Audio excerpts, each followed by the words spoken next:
Цел комплексна неисполнети обврски предвидени со законите имало во дискотеката Пулс во Кочани, каде во неделата загинаа 59 млади луѓе, а скоро 200 се повредени.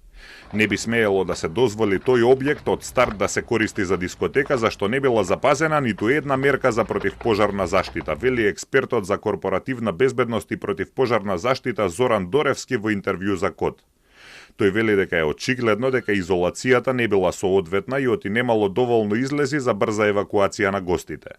Подзаконските акти прецизно ги утврдуваат овие работи во зависност од големината на објектот и капацитетот на гости, вели тој. Овој објект, да речеме, со таа димензија која што јас добивавме во јавните медиуми, он би требало да има најмалку 2 или 3 излезни коридори кои се поголеми од односно кои треба да бидат по стандард негде 1,80 м.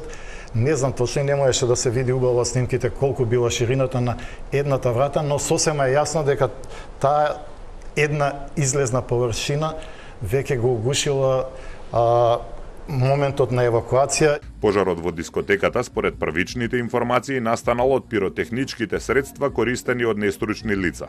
Брзото ширење укажува на користење на несоодветна изолација. Прво е направена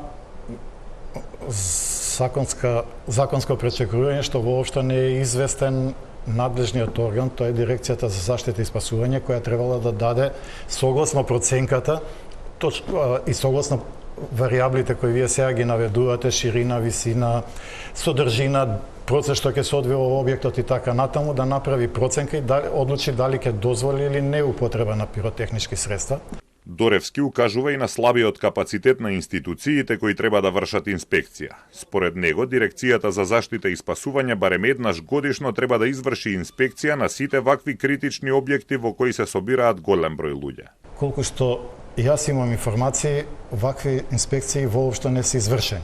Сега тоа се должи и на објективен момент што дирекцијата, пак согласно моите информации, воопшто не е екипирана за темелни инспекцијски контроли, е првиот момент, а вториот момент, дирекцијата ниту со ресурси, ниту со капацитет може да изврши квалитетна контрола на еден објект. Например, да провери дали апаратите вистински се сервисирани, дали хидранската инсталација има соодветен притисок. Доревски посочува дека дирекцијата со години се користи за меѓупартиски пазарења и станува партиска експозитура, а нејзиниот капацитет постојано се намалува.